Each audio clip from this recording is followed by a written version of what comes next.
Aníbal Ponce, Educação e Luta de Classes. Capítulo 5. A Educação do Homem Burguês. Primeira parte. Do Renascimento até o século XVIII. Quando Ponocrato se encarregou da educação do jovem Gargantua, imediatamente lhe deu de beber a água do Eléboro, abre aspas, para que se esquecesse de tudo quanto havia aprendido com seus antigos preceptores. Fecha aspas. Citação de Rabelais, Gargantua e Pantagruel. Rabelais, que nasceu em 1483 e morreu em 1553, expressava desse modo pela boca dos seus personagens as aspirações mais íntimas da burguesia renascentista diante das tradições do feudalismo católico. Tendo sido aluno dos monges de Fontenay-le-Comte, Rabelais havia conhecido em seus primeiros anos esse ensino tirânico da Idade Média, em que os jovens passavam do trivium ao quadrivium, numa monotonia sem fim. Queria, portanto, para o seu Gargantua, a água do Eléboro, para eliminar-lhe da memória a velha educação e deixar limpa a sua alma para o novo ensino. E que outra coisa desejava também Lutero, quando, ao recordar os seus anos de estudante em Magdeburgo, desaprovava essas, abre aspas, escolas em que um jovem passava 20 ou 30 anos estudando Donato e Alexandre sem aprender uma única palavra. Surgiu um novo mundo em que as coisas se passam de um modo bem distinto. Fecha aspas. Citação de Monroe, História da Pedagogia, tomo 3. Assim falavam dois contemporâneos que haviam nascido no mesmo ano. Ambos eram frades, mas, enquanto um deles abandonaria a sotaina, o outro fundaria, em oposição à Igreja Católica, outra igreja dogmática. Se dentro do movimento humanista cabiam posições tão distintas, precisamos reconhecer que a designação é vaga e que se presta a confusões. Onde a burguesia havia alcançado certo esplendor, como em Florença, por exemplo, desenvolveu-se também a ala esquerda do movimento humanista. A volta ao paganismo, que de certo modo pode ser considerada como a sua bandeira, também significava um resoluto desacato à Igreja Católica, na medida em que esta constituía a síntese e a sanção do poderio feudal. Por outro lado, onde a burguesia se mostrava débil, como acontecia na Alemanha, a ala direita do mesmo movimento humanista só chegou a formular a necessidade de uma reforma dentro da Igreja. Apoiada por muitos nobres empobrecidos que esperavam enriquecer à custa dos despojos da Igreja, a reforma, da mesma forma que o Renascimento, não perdeu por esse motivo o caráter fundamental que lhe foi imposto pela burguesia moderada. Mas a aliança com a nobreza média e com a pequena, prejudicadas pela grande nobreza, explica os matizes turvos e equívocos que o humanismo e a reforma assumiram em muitos dos seus teóricos mais ilustres, como aconteceu com Montaigne, por exemplo, que apesar de ter pertencido à pequena nobreza e de ter sido um servidor da Igreja, não é contado com razão por ela entre os seus adeptos. Reformadores, pagãos ou católicos tíbios, os humanistas expressavam confusamente as transformações que o nascente capitalismo comercial impunha à estrutura econômica do feudalismo. Ao nobre, desalojado dos seus castelos e obrigado a incorporar-se à monarquia como funcionário ou palaciano, já de pouco servia a velha educação cavalheiresca. Montaigne, que falava como o representante desses nobres, só não abominava a guerra, como também exigia para, abre aspas, o jovem de ascendência nobre, fecha aspas, para o qual planejava uma educação, um tipo de ensino diferente do que tinha recebido até agora. Abre aspas, seguindo a expressão a Sócrates, afirmava Montaigne, Deveríamos limitar o campo dos nossos estudos às coisas de provada utilidade. Fecha aspas. Ler e escrever já não eram considerados pelos nobres como coisas de mulheres. E, em 1598, foi fundado na Turíngia o Collegium Illustre, que foi uma verdadeira academia para nobres. Se a educação cavalheiresca já não servia para esse nobre que tendia a se transformar em cortesão, tampouco eram úteis a dialética e a teologia ao bom burguês que fretava navios para viagens ao Novo Mundo. Abre aspas, os silogismos, as oposições, as conjunções, as disjunções, as explanações, as enunciações, diz Luís Vives, são como os enigmas com que se assombra a criança e a velhas, fecha aspas. O comerciante de trigo e de vinhos, Vives, estava em excelentes condições para assegurar que, abre aspas, nenhum aspecto da vida pode prescindir da noção de número, fecha aspas, e que, abre aspas, não é a argumentação o que elucida a verdade, mas sim a indagação da natureza e observação sensível, fecha aspas.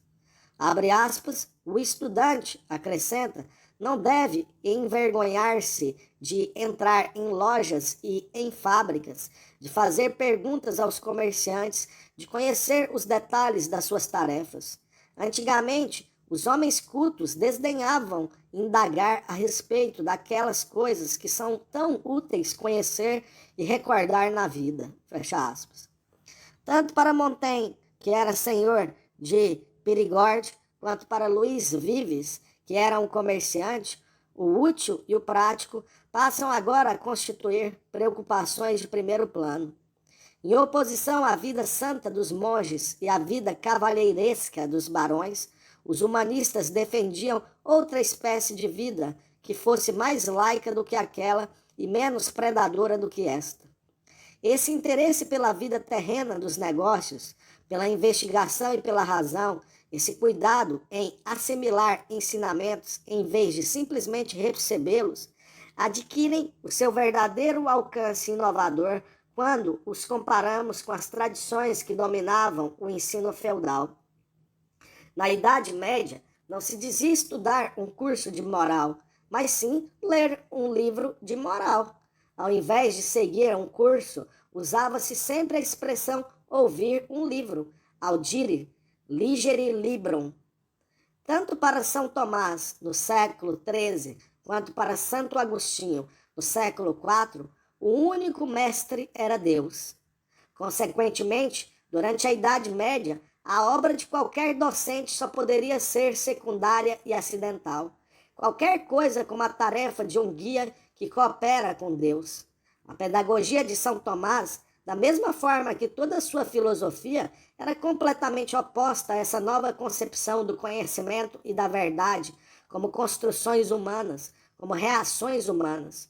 O individualismo burguês, que já havia apontado na arte italiana e que exigia no campo religioso o livre comentário das Sagradas Escrituras, no campo educacional estava a exigir uma disciplina menos rude, uma maior consideração pela personalidade do educando, um ambiente mais claro e mais alegre.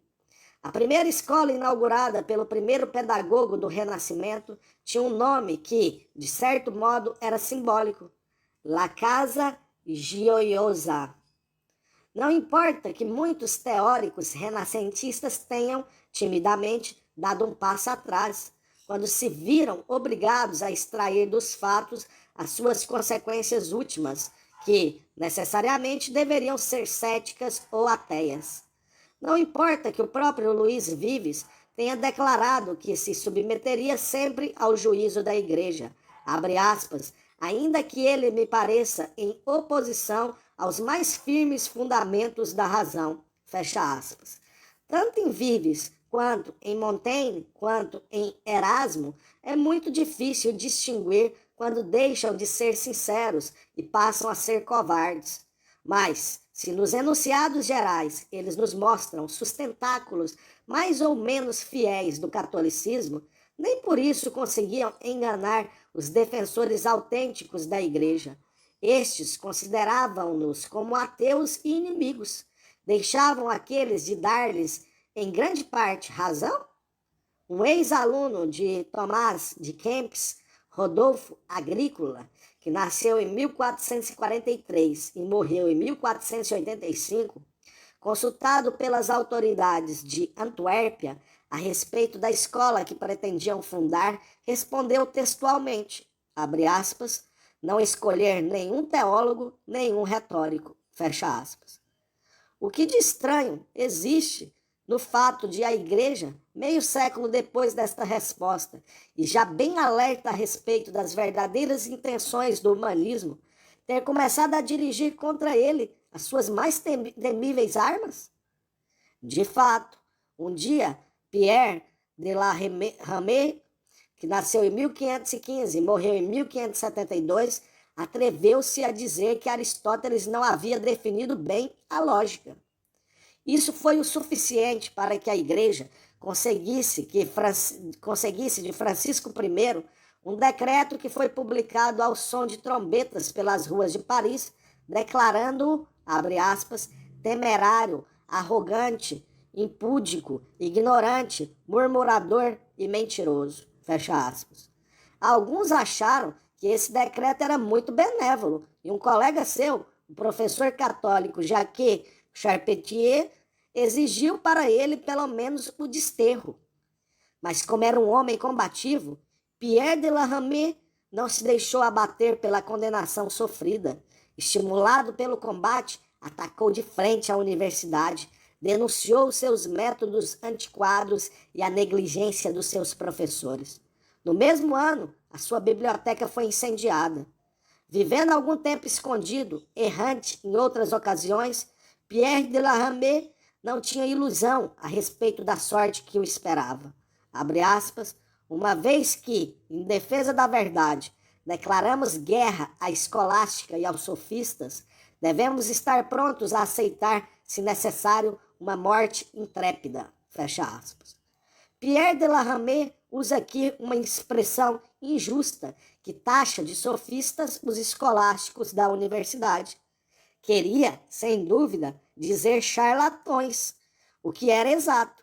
Mas também é certo que, no sentido preciso da sua função histórica, os humanistas estavam mais próximos dos sofistas do que os escolásticos. De fato, os humanistas, da mesma forma que os sofistas, provinham desse movimento de libertação que acompanha habitualmente o comércio florescente. Da mesma forma que os sofistas, os humanistas defendiam também os direitos da razão, contra as exigências do ensino dogmático. Mas deixando de lado esse erro de interpretação, é justo reconhecermos nas palavras de Pierre de la Ramée a têmpera de uma alma heróica. Voltando à França em 1571, ele foi assassinado algum tempo depois da sua chegada, na terceira noite do massacre de São Bartolomeu. Teria sido a sua morte um dos muitos crimes que foram cometidos em momentos de confusão e de loucura? De modo nenhum. Está perfeitamente demonstrado que a mão do assassino foi dirigida por Jacques Charpentier, o mesmo que 29 anos antes havia pedido para Pierre de la Ramée a pena de desterro. E ele celebrou esse crime com burlas atrozes. Quem foi Jacques Charpentier? Um lente de matemática do Colégio de França, que obedecia cegamente às ordens dos jesuítas. Os jesuítas. É a primeira vez que os mencionamos e já aparecem envolvidos num crime. A Companhia de Jesus tinha sido fundada em 1534 para pôr a serviço da igreja o exército disciplinado que as circunstâncias requeriam. Obra de um ex-capitão, a companhia possuía a rigidez e a ordem característica das milícias militares, mas, acima de tudo, ela, mais do que qualquer outra organização, sabia encurtar os caminhos mediante sendas oblíquas ou fingir uma retirada para atacar de surpresa mais tarde. Depois de disciplinar os seus soldados até a negação absoluta da personalidade, a companhia passou a combater em duas frentes, contra o protestantismo cismático e contra os leigos incrédulos. As origens das 4 correntes pedagógicas que vão desde o século XVI até o século XVIII já estão diante dos nossos olhos. A que expressa os interesses na nobreza cortesã, a que serve a igreja feudal, a que reflete os anelos da burguesia protestante e a que traduz as tímidas afirmações da burguesia não religiosa. Como se concretizarão esses interesses? Como eles se expressarão nos ideais da educação? Eis os temas que vamos abordar agora em grandes pinceladas, abrangendo o período que se estende do humanismo à Revolução Francesa. Apesar de ter sido menos audaz do que o Renascimento pagão, a Reforma Protestante teve consequências mais vastas. De modo pelo qual expressou as suas reivindicações, o Renascimento não poderia desbordar o estreito círculo da burguesia patrícia que lhe deu impulso, honorabilidade, como se dizia na Alemanha. O grego, o hebraico e o latim eram os seus idiomas economicamente inacessíveis à média e à pequena burguesia. De fato, os estudos superiores durante o Renascimento eram extraordinariamente caros. E, como os estudos inferiores de caráter popular não existiam, compreende-se facilmente o alcance desta observação de Pierre de la Ramée, abre aspas, e coisa bem indigna é o fato de o caminho que conduz à filosofia estar fechado e proibido à pobreza, fecha aspas. A reforma, ao contrário, expondo as suas reivindicações em idioma nacional e conservando-se fiel ao cristianismo, não só conseguiu arrastar a média e a pequena burguesia, como também as massas camponesas e pré-proletárias que, aliás, pretenderam ir mais longe ainda. Desde o início da reforma, as contradições latentes existentes no movimento haviam surgido nos seus teóricos mais ilustres, Martinho Lutero e Tomás Manzer. Enquanto Lutero, como intérprete que era da burguesia moderada e da pequena nobreza, só pretendia acabar com o poderio do clero e instituir uma igreja pouco dispendiosa, Manzer, como intérprete dos elementos campesinos e plebeus da reforma, acreditava que havia chegado o momento de ajustar contas com os opressores. Não se contentava, portanto, com as meias tintas de Lutero e reclamava nada menos do que a igualdade civil e social. Quando percebeu que as massas pretendiam ir mais longe do que o imaginado, Lutero as traiu. Não só diminuiu a intensidade da guerra de extermínio que mantinha contra Roma, como ainda tomou parte em todas as negociações que lhe foram impostas pelos príncipes que haviam aderido à reforma. Cada vez mais servidor desses príncipes, Lutero chegou a afirmar, na sua carta aos príncipes da Saxônia contra o espírito rebelde, que Manzer era um instrumento de Satanás e que devia, portanto, ser expulso do país, porque divulgava os ensinamentos nocivos e incitava revoltas e resistências armadas contra as autoridades constituídas. Para compreendermos bem o exato alcance das ideias pedagógicas de Lutero, não devemos perder de vista os dados anteriores.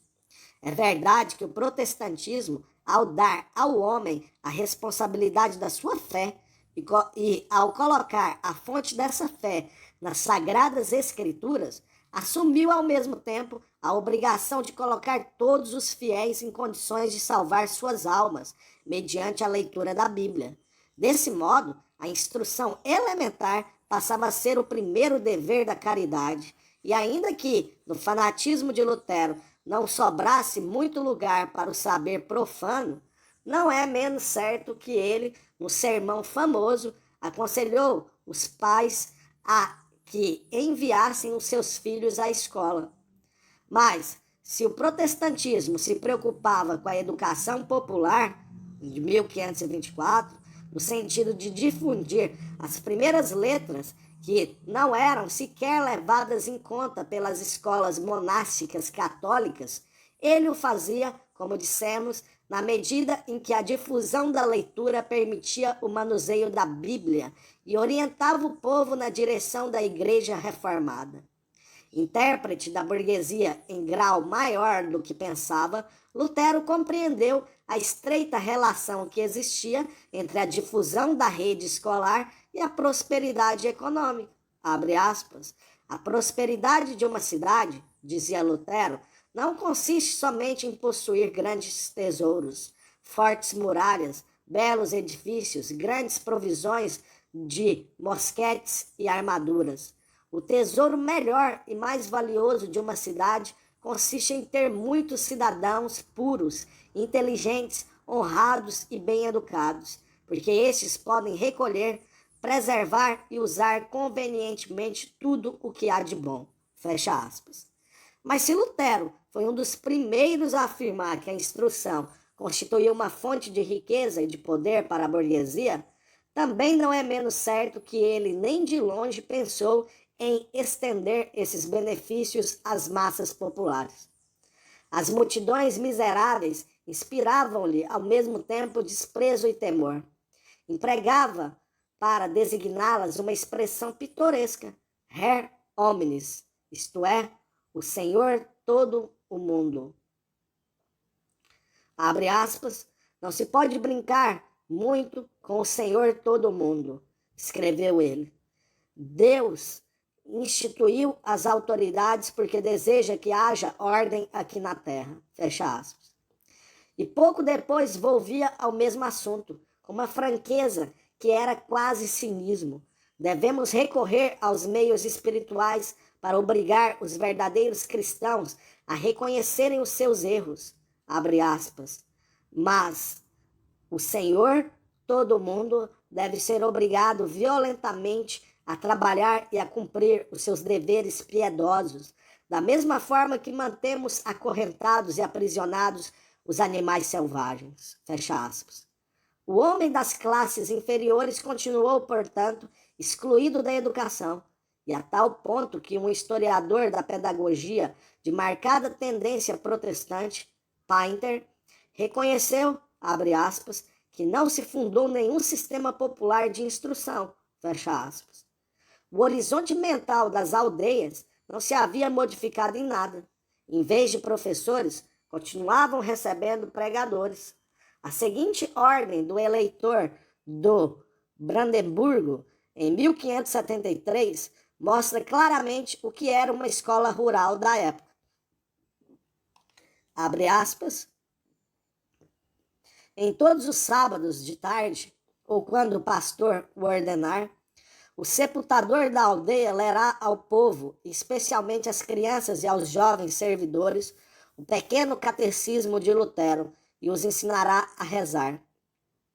Da mesma maneira, antes e depois de ler e de repetir o catecismo, cantarão e a juventude serão ensinados os salmos em alemão. Onde existirem capelas, esses exercícios serão feitos nelas, algumas vezes e outras vezes em casas particulares, para que a juventude de todas as aldeias possa ser ensinada e não fique abandonada. Fecha aspas. A intenção do protestantismo era, pois, educar a burguesia abonada e, ao mesmo tempo, não abandonar as classes desfavorecidas. Já dissemos que a Companhia de Jesus saiu a campo para fortalecer o poder papal e defender a igreja contra os que a ameaçavam. No terreno estritamente pedagógico, os jesuítas se esmeraram em dar aos seus colégios o mais brilhante verniz cultural possível. Sem se preocupar com a educação popular, os jesuítas se esforçaram para controlar a educação dos nobres e dos burgueses abandonados.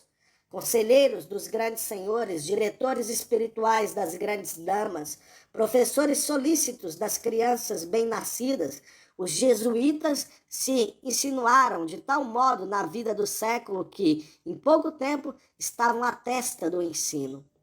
Os seus professores, não há dúvida, eram os mais bem preparados. O seu ensino era o mais bem dirigido.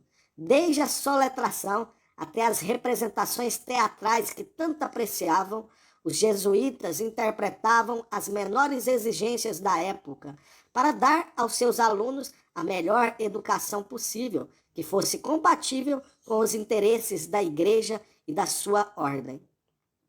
Em uma carta de Languet, datada de agosto de 1571, podemos ler que, abre aspas, os jesuítas eclipsavam em reputação a todos os outros professores e, pouco a pouco, faziam a Sorbonne cair em descrédito. Nesse ano, os jesuítas ainda não haviam formulado seu plano de estudos. A companhia já tinha 30 anos de existência e ainda que a Constituição, projetada em 1540 por Inácio de Loyola, fizesse referência a esse plano, a companhia não encontrava as fórmulas necessárias. 59 anos tardou para elaborá-lo. Reuniu, para isso, uma grande experiência, convocou frequentes assembleias dos seus membros e só depois de muito calcular e retocar é que publicou, em 1599, o seu regulamento de estudos, Ratio Atque Institutio Stadiorum, SJ. Exceção feita para a modificação introduzida em 1822. Esse plano vigente até hoje nos colégios jesuítas é a mais perfeita organização que se conhece para quebrar nos alunos o mais tímido assomo de independência pessoal e para conseguir, portanto, nas esferas mais distintas do governo, das finanças e das universidades, colaboradores ativos, zelosos e frequentemente insuspeitos. Abre aspas, da mesma maneira que se enfaixam os membros da criança desde o berço, escreveu o jesuíta Cerutti na sua apologia, é também necessário enfaixar-se à vontade, para que conserve pelo resto da vida uma feliz e saudável flexibilidade. Fecha aspas. Tudo estava previsto, regulamentado e discutido, desde a posição das mãos até o modo de levantar os olhos. O próprio ensino das letras clássicas, em que os jesuítas alcançaram grande mestria, nunca pôde superar esse despotismo religioso que impregnava o ensino. De fato, como interpretar os autores profanos? Abre aspas. De modo que, mesmo continuando profanos, chegassem a ser sempre defensores de Cristo? Fecha aspas. A intenção da companhia era apoderar-se do ensino clássico para pô-lo a serviço da igreja, ainda que para isso fosse necessário realizar as mutilações mais grosseiras ou as interpretações mais ridículas. Abre aspas, as belas letras, afirmam as constituições, só servem para chegar-se mais facilmente a conhecer e a servir melhor a Deus. Fecha aspas. A cultura intelectual era inculcada de tal modo que não se corresse o perigo de uma emancipação intelectual. Excluía-se, por isso, da educação os conhecimentos históricos e os científicos, a menos que a história fosse deturpada de tal forma que ficasse irreconhecível ou que a ciência fosse tão superficial que mais parecesse uma brincadeira de salão. A educação jesuíta só usava os recursos pedagógicos como um instrumento de domínio.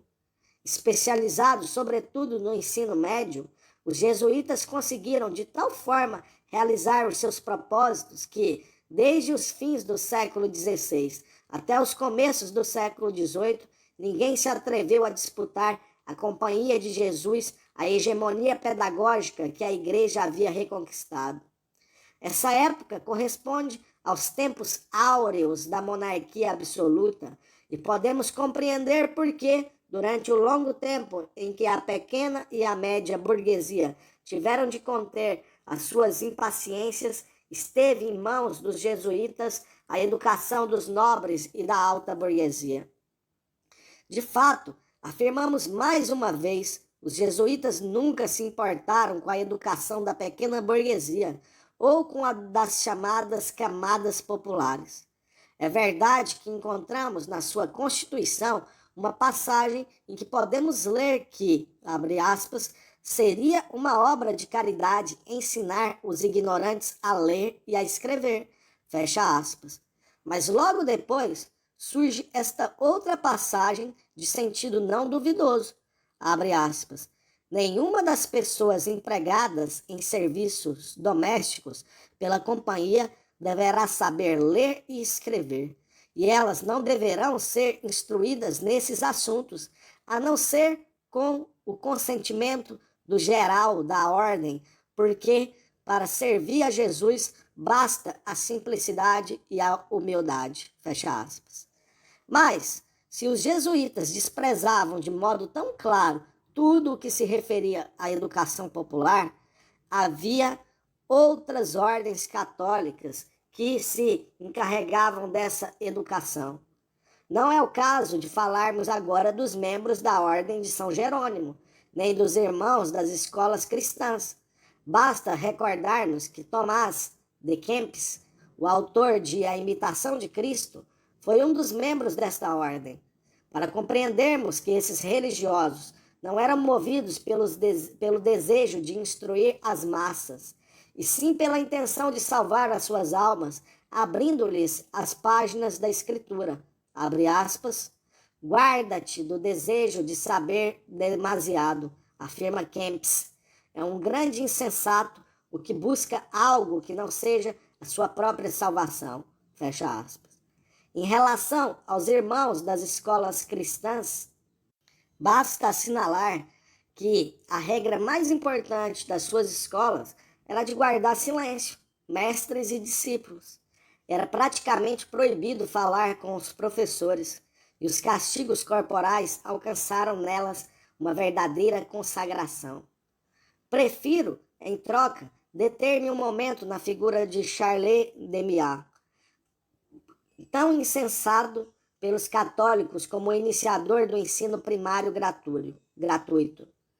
Por sugestão da Confraria do Santíssimo Sacramento, o padre Demiat dirigiu em 1666 as suas elogiadas exortações às autoridades municipais de Lyon.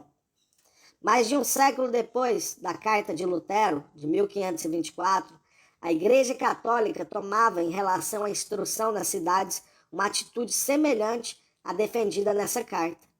Por quê? Por que a iniciativa partiu precisamente de Lyon? Porque Lyon já era nessa época uma importante cidade industrial e mercantil, em que as revoltas operárias iam se fazendo cada vez mais frequentes. O próprio Demiat, ao referir-se às suas gestões, explica que, abre aspas, tendo tomado consciência de que a juventude de Lyon, especialmente os filhos do povo, estava desmoralizada por falta de instrução, resolveu consagrar todos os seus esforços ao restabelecimento da disciplina e do ensino do catolicismo nas escolas. Fecha aspas. Pedia, por isso, escolas gratuitas para o povo. Vemos que, até aqui, os católicos têm razão nas suas afirmações a respeito de Demiat. Mas o que era ensinado nessas escolas?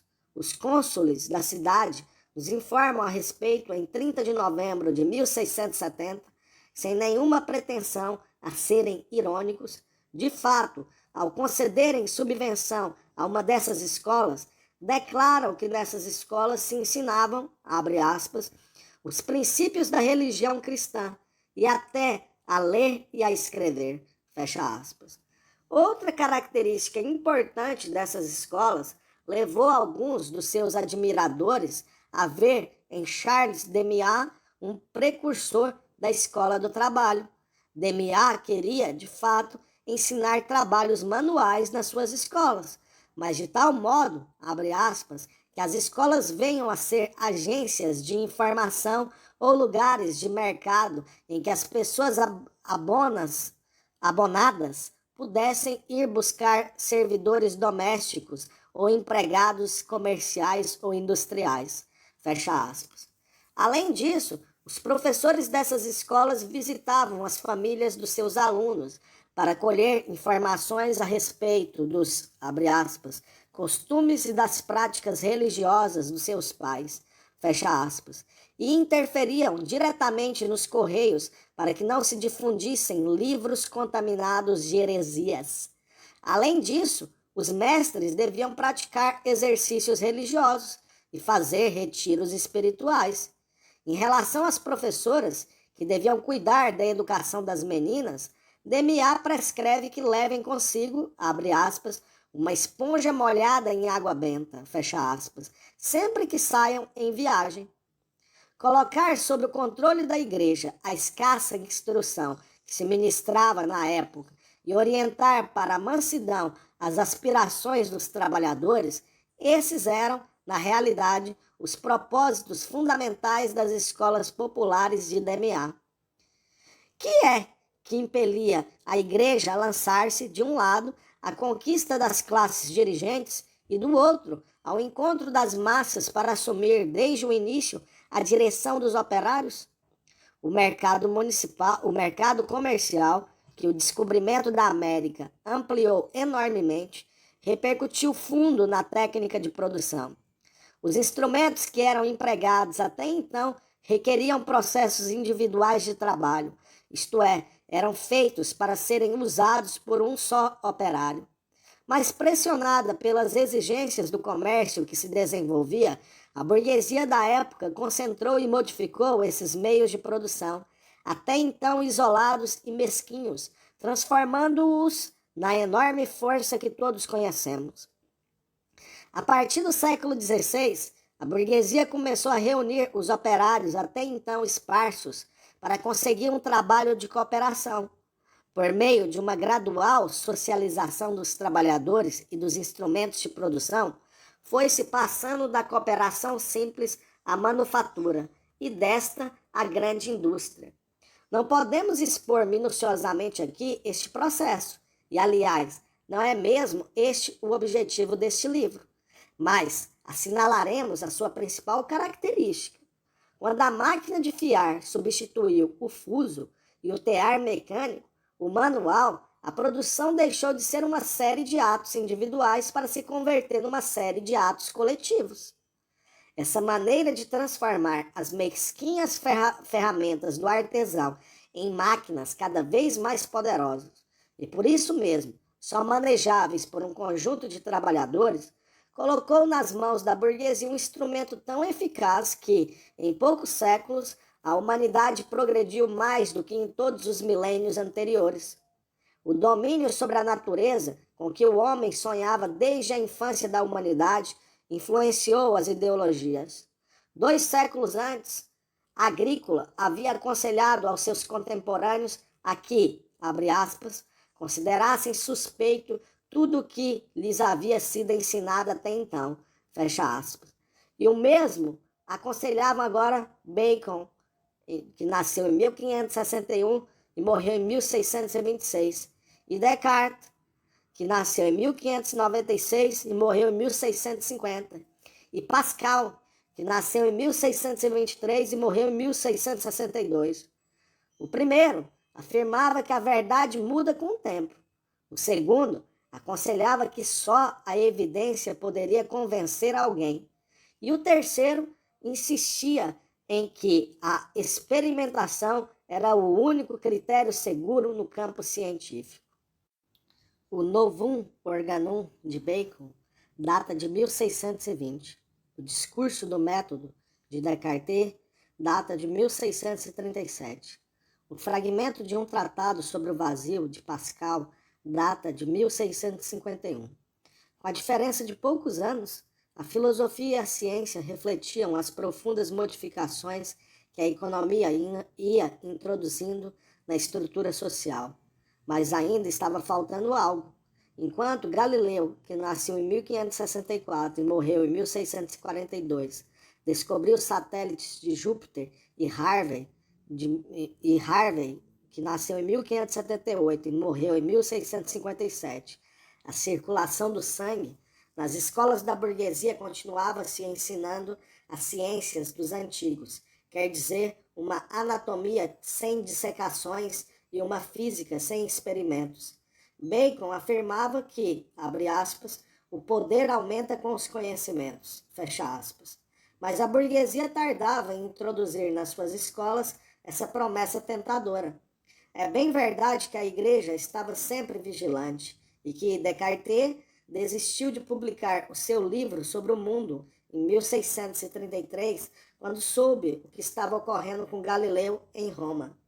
Apesar de tudo isso, um pastor protestante da Morávia, pastor para que se tornasse mais claro o caráter ainda indeciso da burguesia, que se ia tornando cada vez mais revolucionária sem o saber, João Amos Comênio, que nasceu em 1592 e morreu em 1671, chamou a si a tarefa de apresentar no terreno educativo o quarto grande livro que faltava. 20 anos depois do discurso do método, surgiu a Didática Magna, em 1657. Não importa que, no capítulo 3, Comênio afirme que a vida terrena é apenas uma preparação para a eterna, porque o título do capítulo 19 caracteriza sua obra como um livro do seu século, abre aspas, bases para a rapidez do ensino com economia de tempo e de fadiga, fecha aspas. Economia de tempo. Estas palavras têm um sabor tão original que merecem alguns comentários. O tempo não tinha nenhum valor para os antigos. Os romanos o consideravam res incorporalis e, portanto, sem preço. Quando se vive no ócio e não é necessário competir com ninguém, a vida segue o seu curso a passo de tartaruga. Mas agora as coisas tinham mudado. Uma das primeiras medidas do protestantismo, religião burguesa por excelência, foi abolir a infinidade de festividades com que o catolicismo medieval se comprazia para aumentar, assim, o número de dias úteis. Ainda haveria de transcorrer um século antes de Franklin enunciar a sua célebre sentença, abre aspas, tempo é dinheiro, fecha aspas. Mas a burguesia capitalista manufatureira já tinha tomado consciência disso. De fato, a burguesia apressava o passo para acompanhar o ritmo da produção. Comênio proclamou a necessidade de economizar tempo no terreno educativo. 33 anos da didática magna, John Floyer criou um instrumento adequado para a medida do tempo, acrescentando ao relógio, em 1690, o ponteiro dos segundos. Mas economizar tempo não passava de um dos aspectos da nova educação, da qual Comênio foi o teórico admirável. Ensinar rapidamente não bastava, também era necessário ensinar solidamente. Abre aspas, em vez dos livros mortos, diz Comênio, por que não podemos abrir o livro vivo da natureza? Devemos apresentar à juventude as próprias coisas, em vez das suas sombras. Fecha aspas. Seria difícil expressar com melhores palavras os desejos da grande burguesia e também da pequena burguesia das fábricas e das oficinas. No seu discurso do método, Descartes havia dito, em lugar, abre aspas, da filosofia especulativa que se ensina nas escolas, deveríamos ter uma filosofia prática, por meio da qual, conhecendo as ações do fogo, da água, do ar, dos astros e de todos os outros corpos que nos rodeiam, tão bem quanto conhecemos os ofícios dos nossos artesãos, pudéssemos empregá-los do mesmo modo a todos os fins que lhes são próprios, tornando-nos, assim, amos e donos da natureza. Fecha aspas. E o que afirmava Comênio na linguagem não muito diferente dos pedagogos? Abre aspas. Os mecânicos, afirmava Comênio, não fazem para o aprendiz uma conferência a respeito do seu ofício, mas o põem diante de um profissional para que ele observe como este procede. Colocam depois o instrumento em suas mãos, ensinam-no a usá-lo e recomendam que ele imite o mestre. Só fazendo é que se pode aprender a fazer, escrevendo a escrever, pintando a pintar. Fecha aspas. Em vez de palavras, abre aspas, sombras das coisas, fecha aspas, faltava às escolas o conhecimento das coisas. Ora, esse é o sentido do seu Mundo Ilustrado, Orbi Pistus, de 1658, um livro para as escolas, abarrotado de figuras que até o século XVIII dominou a literatura infantil. Sim, com Comênio, a necessidade de uma nova educação ressoava como um apelo desde a Morávia. Com Locke, que nasceu em 1632 e morreu em 1704, esse mesmo apelo se fazia ouvir desde Bristol. Enojado da Universidade de Oxford, como havia acontecido com Bacon em relação à de Cambridge, Locke perguntava de que poderia servir o latim para homens que vão trabalhar em oficinas. Abre aspas. Ninguém poderia crer, afirmava ele, a menos que o veja com seus próprios olhos, que se obrigue uma criança a aprender os rudimentos de um idioma que nunca usará, ao mesmo tempo que se ouvida o cálculo que é tão útil nas oficinas e escritórios e em todas as circunstâncias da vida. Fecha aspas. A burguesia se expressava agora por meio das palavras de Locke, e de um modo tão decidido que nem bem eram transcorridos 2 anos desde a publicação do seu livro Capital a respeito da educação, 1693, e já vamos encontrá-lo como comissário do comércio do rei Guilherme. E para que fique completo o retrato destes homens, que só em parte tinham consciência do seu tempo, é preciso acrescentar que o filósofo que escrevia estas frases havia sido preceptor do neto de um antiquado conde que se referia sempre à figura de um jovem gentleman todas as vezes que escrevia algo a respeito da educação. Nobreza bem aburguesada essa, que tanto necessitava do cálculo para a vida. Nobreza feudal capitalista, bastante comum no século XVII. Nobres influentes que se associavam aos banqueiros burgueses para participar depois dos seus lucros. As guerras feudais e a Revolução Burguesa de 1648 arruinaram de tal modo a nobreza que esta se viu obrigada a incorporar-se a um movimento dirigido por não-nobres. A obra pedagógica fundamental de Locke, Pensamentos a respeito da educação, data de 1693, e apesar de ele só se preocupar nela com a educação do jovem gentleman, Locke não se esqueceu de aconselhar o estudo da escrituração comercial como, abre aspas, absolutamente necessário, fecha aspas. Alguns séculos atrás, os gastos da nobreza não precisavam ser contabilizados. Esbanjar dinheiro com elegante desprezo era uma característica do nobre. E poucas coisas o fizeram rir tanto como naquelas páginas em que L.B. Alberti, um burguês típico do século XV, aconselhava os seus leitores a usar roupas de luxo, mas não acinturadas, porque, abre aspas, 1. A roupa parece menos ampla e menos distinta. 2. Porque prendê-la na cintura gasta o pano e põe em evidência a trama, de tal modo que, ainda que a roupa seja nova, ela se gastará e envelhecerá no lugar em que foi usado o cinto. Fecha aspas. Um século depois desses conselhos, Locke apontava ao jovem gentleman o mesmo caminho anteriormente indicado por Alberti. A noção dos gastos, aconselhava ele, deve estar sempre dentro de limites justos. E para isso, não há nada melhor do que, abre aspas, uma contabilidade exata e bem feita, fecha aspas. A incorporação da geografia e da aritmética, da história e do direito civil à educação do jovem gentleman indicava que a nobreza havia mudado completamente de orientação. O comércio e a indústria haviam diminuído as distâncias que existiam até então entre o burguês e o nobre. Haviam introduzido a necessidade de novos métodos na educação e, acelerando o progresso científico, minavam cada vez mais os dogmas veneráveis. Mas não se tratava apenas disso. Eles afrouxavam cada vez mais os entraves que o feudalismo impunha à sua própria expansão. Os privilégios das corporações, os obstáculos ao tráfico, a tirania das alfândegas, as diferenças existentes entre as legislações, os costumes e os idiomas.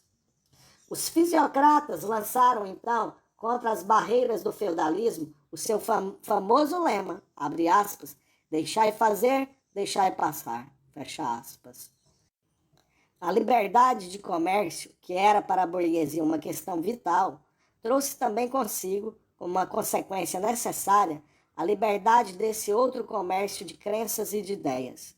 O próprio Locke, pedagogo e economista, publicou em 1688 a sua Carta sobre a Tolerância.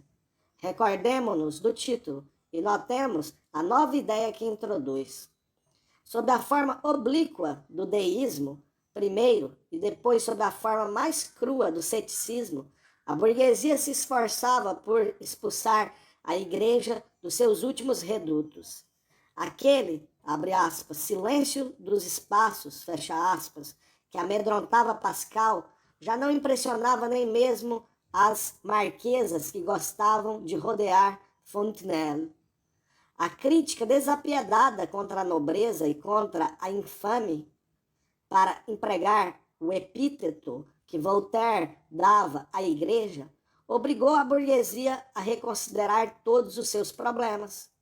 Essa necessidade de esquecer tudo e começar de novo, abre aspas, de abrir novos livros para novas contas, fecha aspas, foi admiravelmente expressa por Rousseau, que nasceu em 1712 e morreu em 1778, com seus paradoxos, a princípio desconcertantes a respeito da volta à natureza.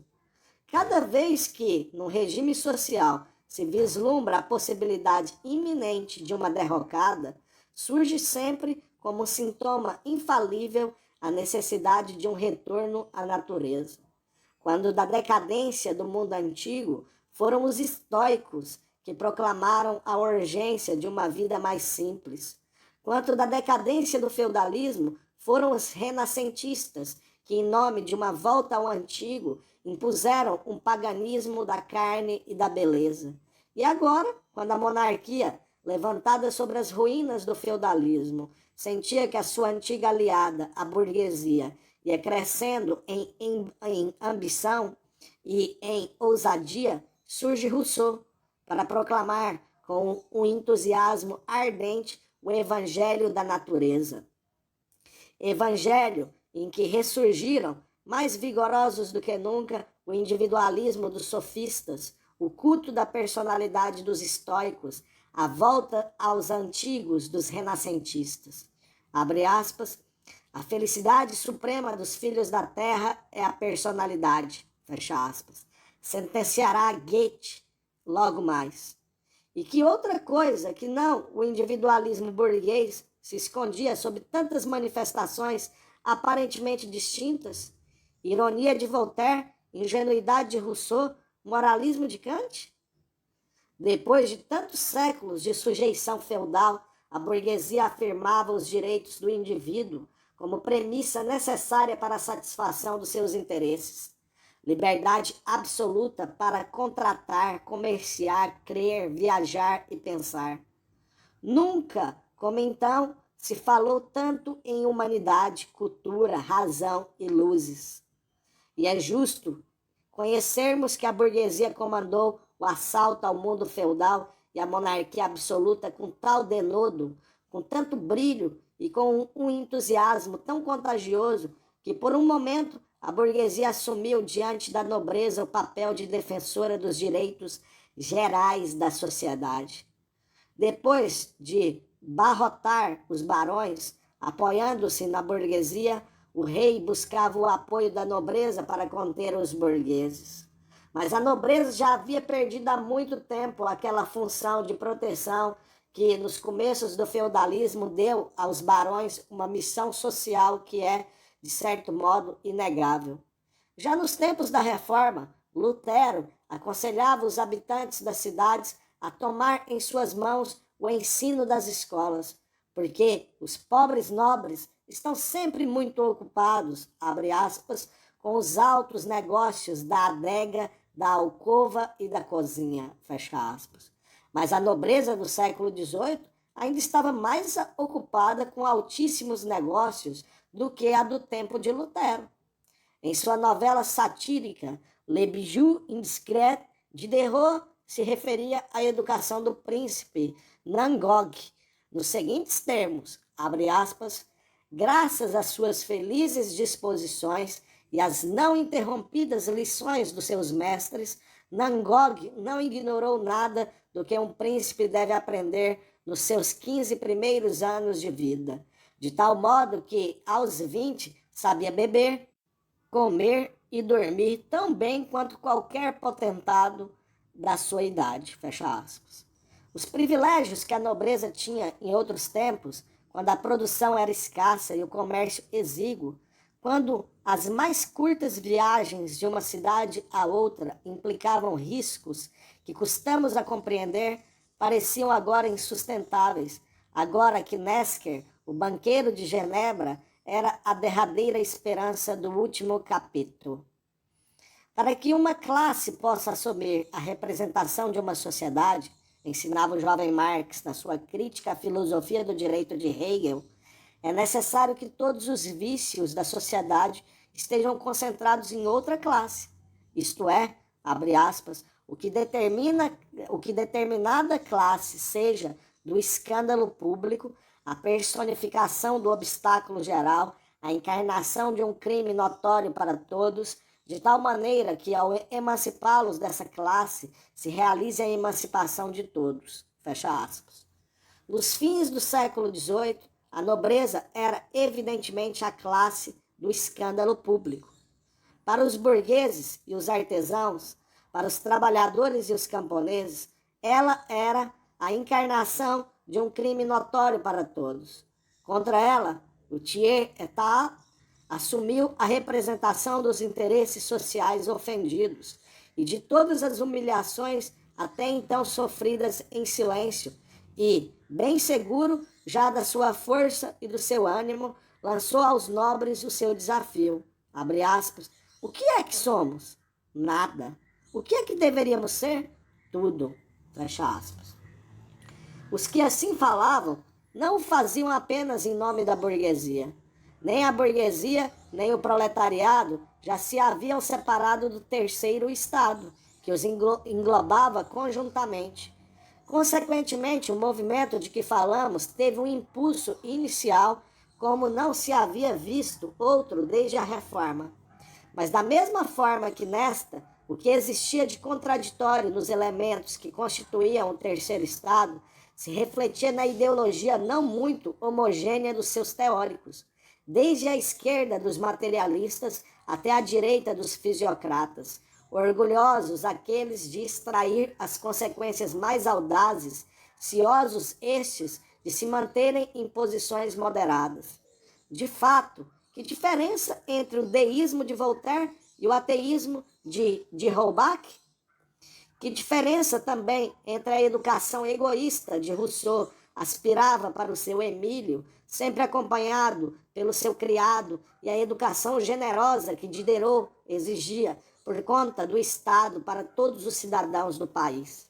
Mas essas diferenças não eram na época percebidas com a clareza com que as vemos hoje.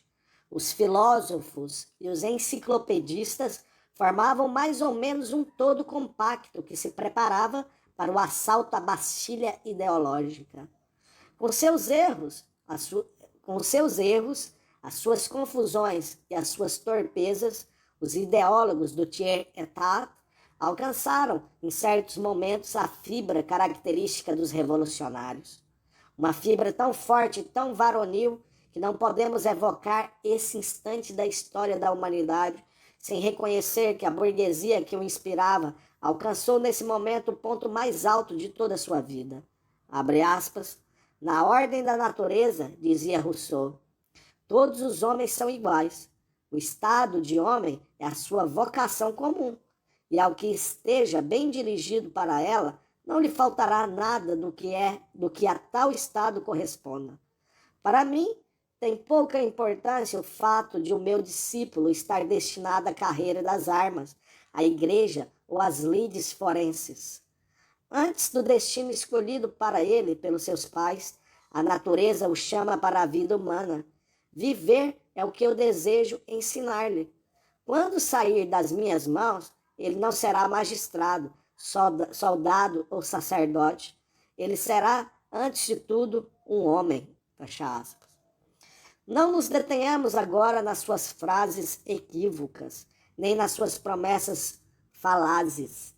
A burguesia prometia, por meio do Emílio, não um novo tipo de homem, mas sim o homem total, liberado, pleno.